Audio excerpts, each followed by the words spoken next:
Welcome to the channel. Now today we're doing something a little bit different. Have you ever wondered which is better, a phone or a camera? Well, today we're going to find out, and in order to pull this little stunt off, I've brought some reinforcements with me.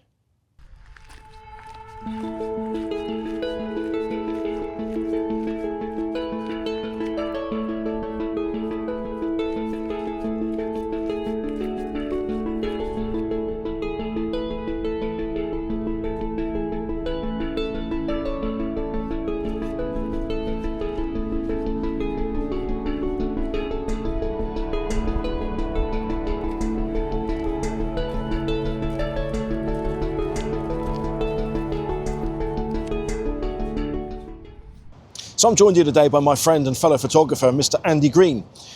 Now, Andy and I both love long exposure photography, but we both approach things very differently.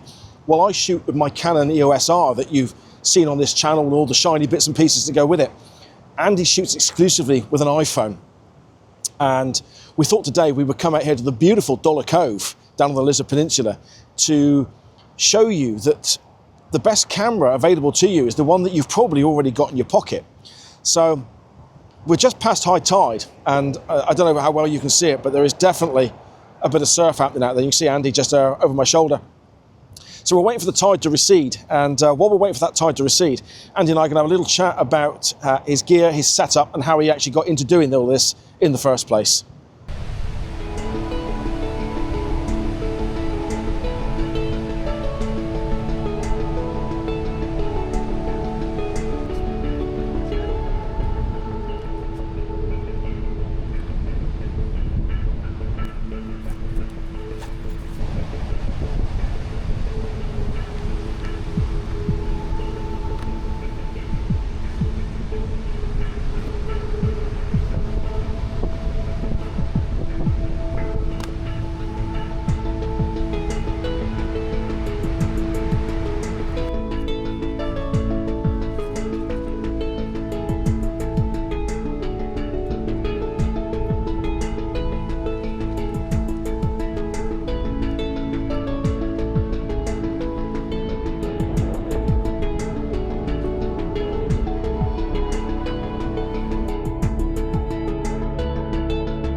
Andy, thank you very much for joining me today. Yeah, morning. Mitten da, Marcus. Mitten da. Two cornishmen on the beach. Yeah, what could go wrong, What could go wrong? Harsh sunlight. Yeah, harsh sunlight. That's the first thing we've got to contend with. So let's talk about your setup, because people are going to want to know how you do long exposure photography with an iPhone. Yeah. So first of all, which phone are you using? What model are you using? This is an iPhone 14 Pro. Right. So it's a few years old now, but it was quite new to me. We have a 24mm main camera, shooting in 48 megapixel, if you so wish to shoot in that. We have a telephoto, 3x optical zoom, which is 77mm, and we have the ultra wide that everybody tries to avoid. Absolutely, yeah. So, very soft around the edges, but it serves its moment. Yeah, no, absolutely. I mean, it's quite a setup, isn't it? Quite a variety. Yeah, we got the carbon K&F concept tripod. Yeah. A new Lanzi ST27 phone holder, which, yeah, I can bung the rucksack on there. It's quite a solid setup. So sort of like if it was quite windy, you could use that to as we normally do, just to weight the tripod on the hook, or a carrier bag of pebbles. Yeah. Just to stabilise it, splay the legs out, get it low. We can get that pretty good in windy conditions. So, what filter setup do you actually use? Well, I use this iPhone landscape system from NiSi, and as everyone will know, I'm a NiSi shooter anyway. Big NiSi fan. NiSi. Yeah, we use a HD polarizer, 3 stops, 3-stop medium grad, 3-stop soft grad, and they all stack very similar to your square filter system. It's designed for compact cameras, but it actually fits the iPhone. Yeah, I mean, I recognise the setup. I mean, particularly the filter holder there as being very much the same as my setup, but just on a smaller scale. Yeah. And it looks absolutely incredible. And it works. And obviously you can then, same principle. So aside from the filters, you must need some sort of app or a variety of apps to control the shutter speeds, because the actual native setup on the camera won't do it. Won't do it. So you can do long exposure in live photos, as you're well aware. Yeah. But it's not the same. It's nothing like the same. So what app or apps do you use with this setup to get the long exposures? I've got a few favourites, as you can imagine, with the 8-9 years I've been doing it. Yeah. I've worked with the developers of these apps. Reflex, they do some really good long exposure apps. Re-Expose, Reflex, Reheld, which is the AI powered handheld one. Yep. 30 seconds long exposure handheld. Good for getting down low on the rocks and everything. You don't get the quality of a raw shot, it's all JPEG, but you can share it straight off the box if you want to. Sure. I use, my favourite is an app made by Mario Tamayak, German developer. Right. Single bloke, and he's developed an app quite a few years ago now called Even Longer. Okay, I've heard of that. Yeah, it's frame averaging. So it differs from your DSLR mirrorless, where it's taking lots of images very quickly and stacking them. Okay. So no noise, no digital noise whatsoever, but you get that long exposure effect. Brilliant. You just bring the shutter speed down as close to a second as you can. You keep your ISO as low as possible, and then you can filter it to drop that light even more to get near that magical 1 second, because that is Apple's optimum shutter speed. Of course, yes. So whereas you have shutter speeds, we have more of a captured duration. Right. But end of the day, same result. It all ends up with the same result. It's just slightly different, but the basic principles, ISO, shutter speed, is similar. It's all the same. It's all absolutely same. Incredible. So, if somebody had, I mean, obviously these days, pretty much everyone's got a phone in their pocket, haven't they? And we always say that the best camera you've got is the one you have with you. The one in your pocket. So, and this literally is the one in your pocket. It's just taking it further from a standard iPhone snapshot.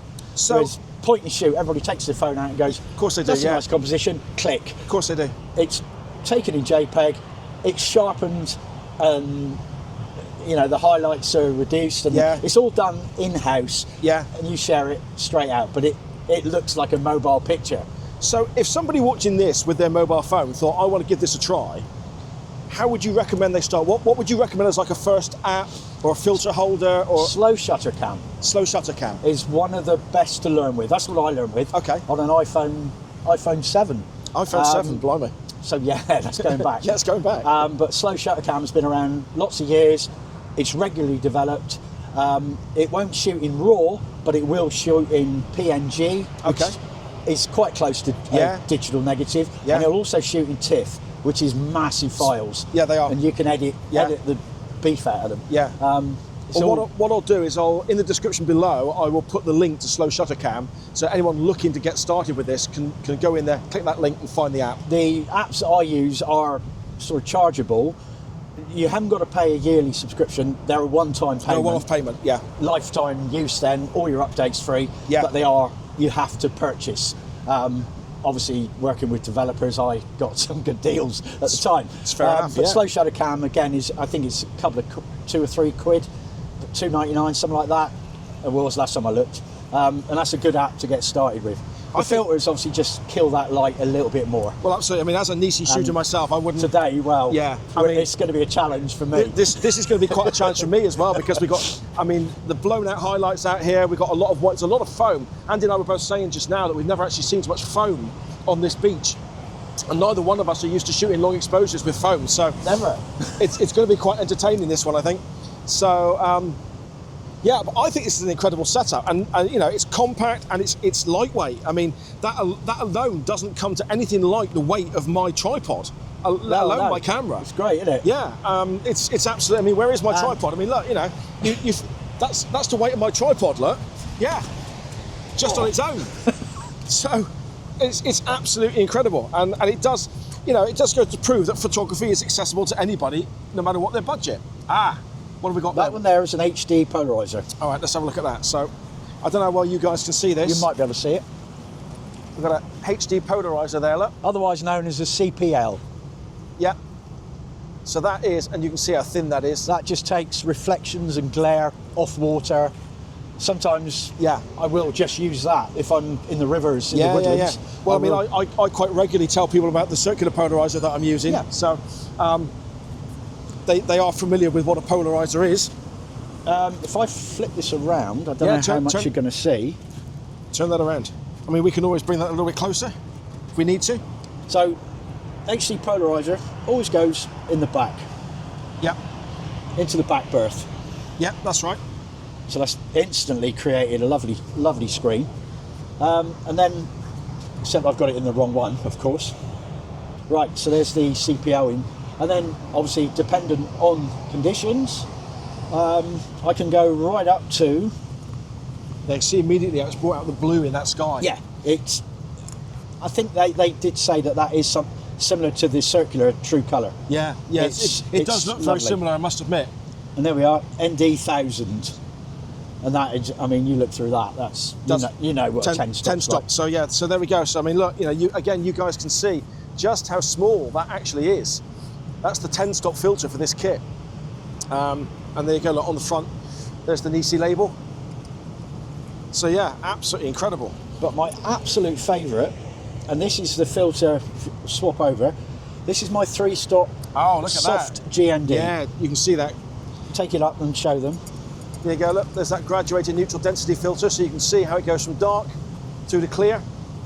And again, going to be great quality because it's NiSi, and you're all familiar with the NiSi because I use it all the time anyway. So Graduated neutral density. absolutely incredible. And And again, so lightweight. Everything's so everything's compact so light, and lightweight. everything's so It's incredible. small. You can carry it all in your pocket. Yeah. You could stick your tripod over your shoulder, Yeah. and then that will just fits in there. Obviously, as you know, you can turn it, Yeah, rotate it. whatever. Look at that, perfectly exposed image there now. Yeah, absolutely phenomenal. So that's my go-to setup for seascape. Stuff like this. Long exposure, landscape, seascape. I can kill the light on the horizon, but keep the rocks and everything in good, Yes. well lit. Yeah, absolutely. Makes it so much easier in post-processing. But that is my setup. I am quite looking forward to seeing what this is going to do today, given the harsh conditions that we have. I said, what could go wrong? Yeah, absolutely. Yeah, all that planning. Yeah. Here we have my more traditional madness, which you're all quite familiar with. The Canon EOS R, and obviously I use the NiSi filters as well. But this is absolutely incredible. This setup is amazing, and it's a very capable setup. This isn't just a gimmick. This is something that actually works. And Andy takes some incredible photos for this setup, which I'll share a few of those now just to show you the sort of work that Andy does.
So Andy and I are here setting up our composition, trying to get it as best we can. You can just see Andy there, currently looking through his version of a viewfinder, which is his screen. Trying to get the Never same. seen so much foam here, absolutely mad. So we're just trying to get all this set up. We've decided we're going to both shoot at 24mm. We're both going to use CPLs, we're going to use graduated neutral density filters, and we're going to use our 10-stop ND filters. So it's very, very bright here today. This is actually going to be a lot harder than we intended it to be. But just what it is, that's the challenge of landscape photography. So we'll have a go and see what we can come up with.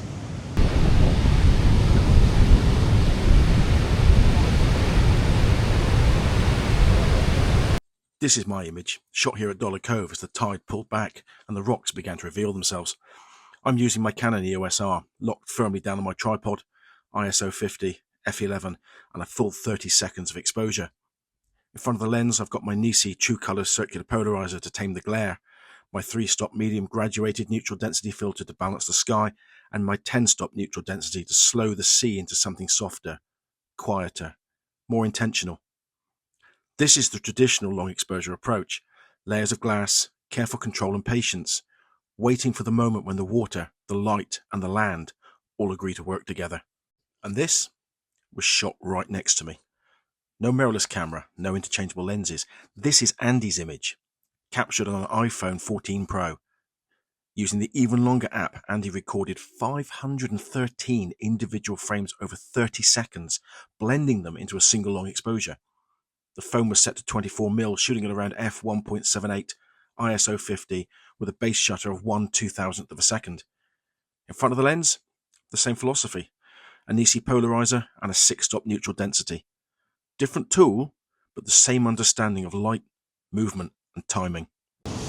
So as we suspected, this has been quite a challenge with that light. I mean, you can see how bright it is there behind us. Andy's just trying to set up another shot there. That's what have you got? that is. I'm just doing a test shot. Okay. That's 77mm. Yeah. Look at that. Look at it building. That is beautiful. Basically, it's blown out because I've got to drop the exposure a bit more or change the soft grad for a 6-stop. But look at that. That can go black and white fine art. That is beautiful. I'll take the shot again in a second. That's amazing. But you just want to explain to the viewers what it is that the app that you're using is actually doing while you're shooting. Yeah, the app that I'm using here is the Even Longer app. Okay. Explained before, built by a German guy, Mario Tamayak. Lovely guy, you know, worked with him a long time. What this app is doing, it's frame averaging. It's basically, here's some water again. We are literally just above where that water has come in. We nearly got wet tootsies then. Yeah. What it's doing is it's shooting literally 10 frames a second and stacking them all in the app. So it's producing that long exposure effect by frame averaging, and that beautiful water there now. It's absolutely amazing to watch the frame building on the back of Andy's screen. Obviously with a mirrorless or a DSLR you don't get that, you just get that final image. So to see that actually working away on the back of the screen is quite incredible. You can either leave it or go, hang on, that's rubbish, and abort it. You can abort it, drop your exposure, change your filter, and then shoot again. Like I say, I did a little test shot there just now. I blew out the highlights, but it was just a test shot. I mean, I'm ready to go again if you want. Yeah, so what we did is we've got some rocks here in the foreground initially, and we did a little composition here side by side of the water coming in and then dropping back. What we're going to do now is there's a larger rock out here. Let's see if I can come around so you can see it.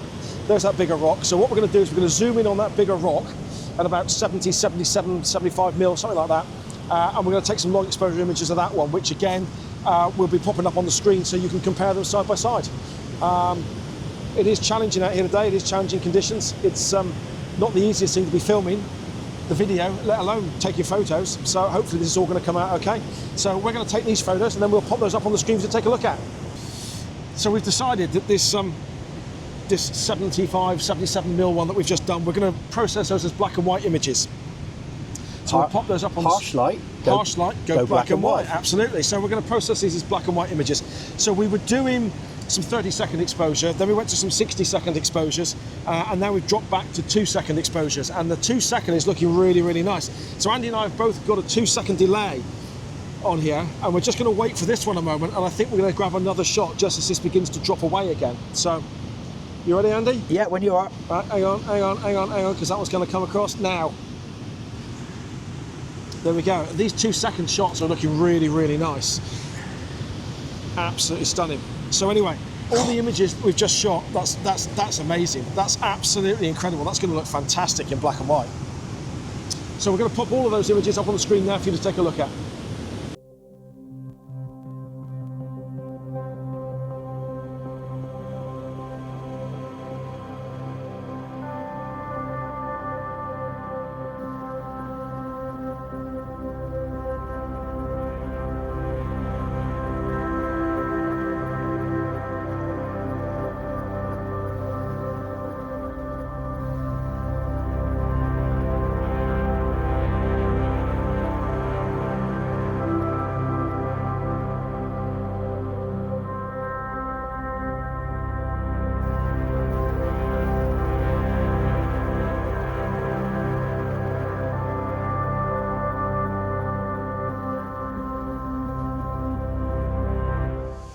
So the plan at this next juncture was that we were going to split up and go our separate ways on this beach and try and do our own thing. But that tide, despite the fact that we're now 2 hours past high tide and we were expecting it to have gone out quite a long way, is still pushing in really hard. So we've decided that rather than split up, we're going to try and head across to the right-hand side of the beach. We've both spotted a composition the same or similar that we both like. A couple of rocks out there. They're in the bag, baby. Yeah, they're in the bag. So we've spotted a couple of compositions that are in the same part of the beach, so we figured, well, we might as well just stick together. We can still do our own thing. It doesn't have to be a direct comparison, but we just need to find a safe spot to actually shoot from, because at the moment it is still pushing in really, really hard. So we're going to go and find that spot, and then we'll get set back up and we'll see what we can do with that.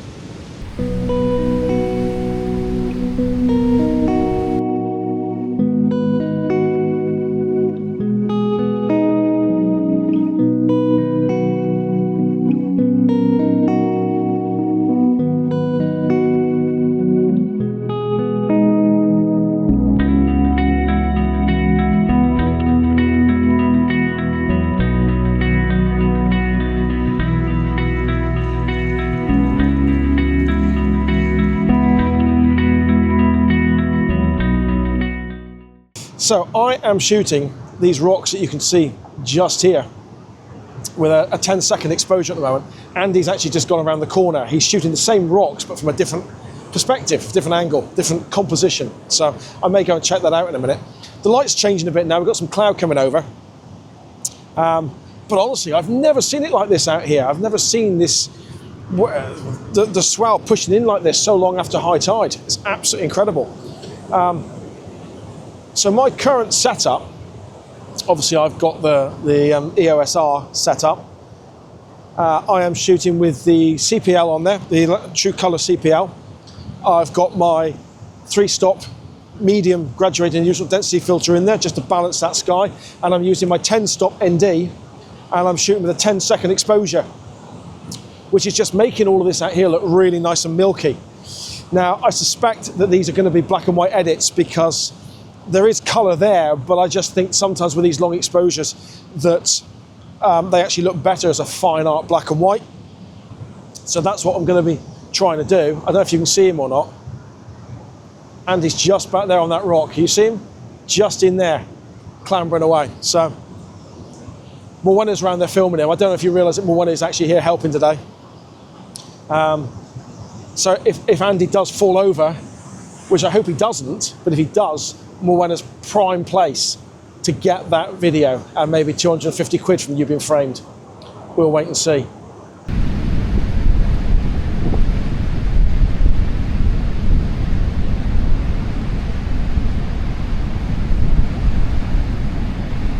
So I'm going to go changing my composition now, and I've moved around to that little area that Andy was in before. Andy is right over here in the shadow. I don't think you can see him properly. Still very challenging conditions with this very, very harsh light. And that tide is now beginning to drop away. It's not pushing in quite as hard as it was, but yeah, it's certainly been quite a challenge this morning for the equipment, let alone for us. It'll be interesting to see actually what the images are like. Obviously, you've already seen some of them anyway, so it will be interesting to see exactly what we end up with. But it's been good fun as well. I hope you're enjoying it. I've gone into the Moment app now. I'm shooting in Pro Raw, HDR, 48 megapixels. And what I'm going to do here now with the composition in front of me is I'm going to take various shots of the rocks, and then when I get home onto my iPad, I'll I'll stack them all together in Affinity Photo 2 and we get one really sharp, hopefully, one really sharp image. So let's start messing around. I'm going to try a different app this time that I haven't used today yet. We're going to have to go 77mm again, I think. Telephoto, there we go, got that. We're going to go 10 seconds.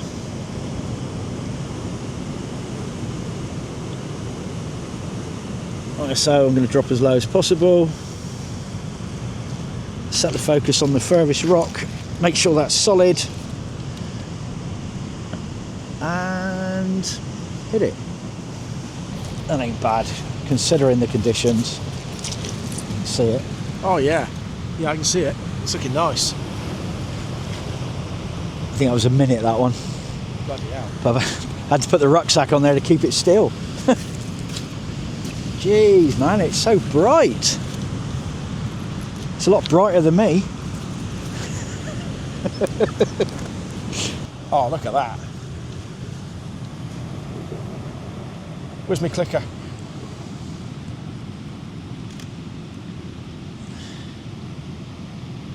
Like that, you mean? That's lush. Don't think we're going to get a lot of colour out of much today, you know? No, that light has definitely, that harsh light has definitely bled the colour out of it, hasn't it? But then I think these will work great as black and white. Oh, God, yeah. To be honest. Hopefully. I think so. I mean, let's face it, there isn't, when you stood looking anyway, there isn't a lot of colour. There's no colour anyway, here. the rocks are all blacks and greys.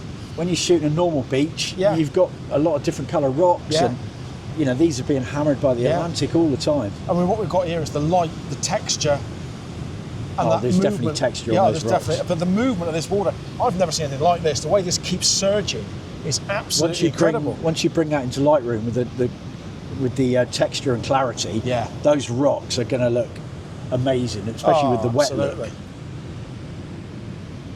Absolutely phenomenal.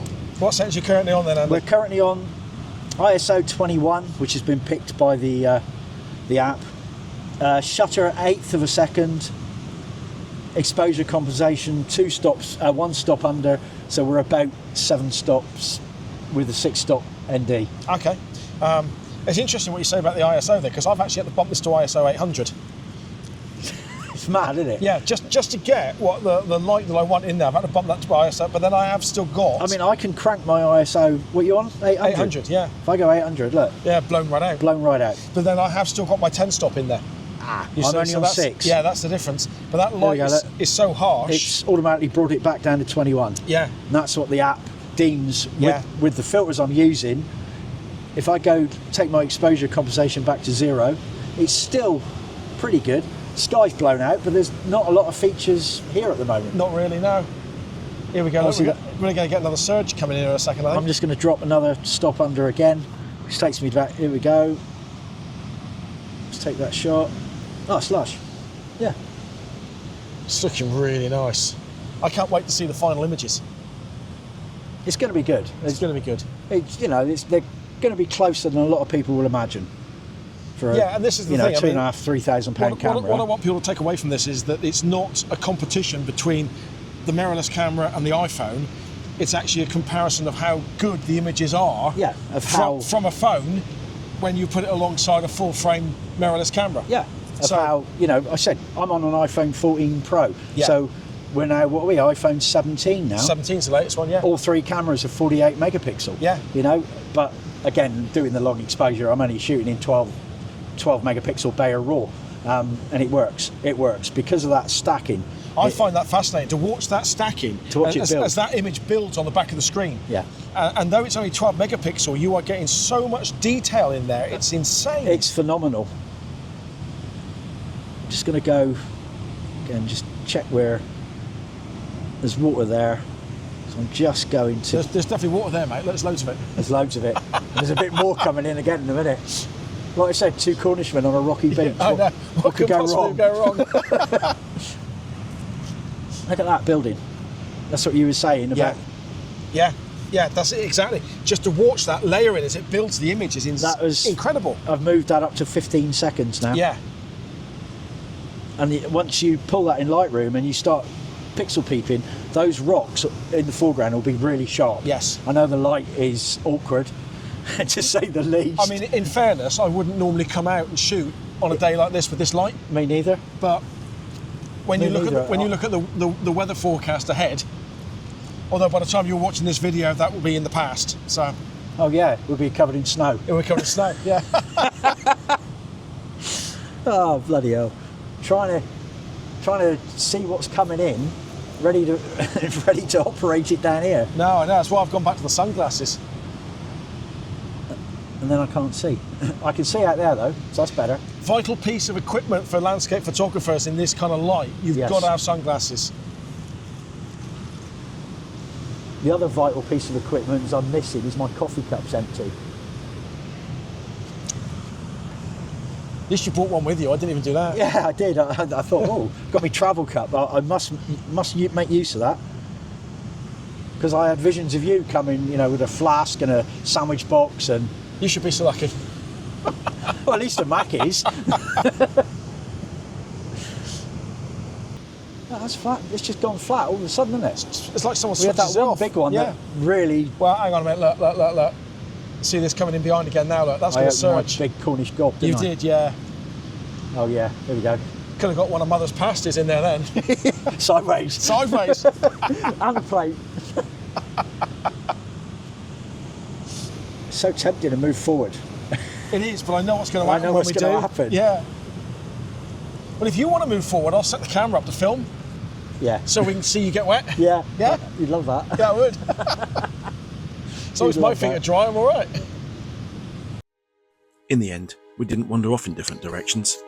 The tide had other ideas, and so did we. We both kept coming back to the same rocks, the same shapes, the same movement. Because sometimes it's not about finding different scenes, it's about seeing the same one clearly. Two photographers, two very different cameras.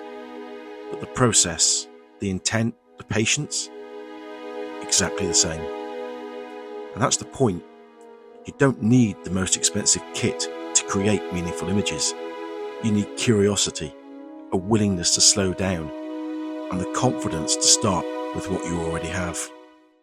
So I think that's us done today, folks. I don't think we can get much more out of this, really. The tide hasn't dropped off like I'd hoped it was going to. It's still a little bit difficult to get around to the rocks that we were really hoping to use, but I think these rocks that we have used out here have made a fantastic composition. I think we've got some really, really good images. Obviously, the next step for us is to go home, edit those images, make sure that we pick ones that we were shooting at the same time as a comparison, and then put up our other images, and try and remember all the details of the filters we were using and the settings. So we're going to make a move now, but thank you ever so much for watching. I hope you've enjoyed it. Let us know in the comments, do you want to see a few more videos with Andy? I think it would be quite good fun, to be fair. So yeah, let us know in the comments. Please do like and subscribe, and hopefully I'll see you again in the next one.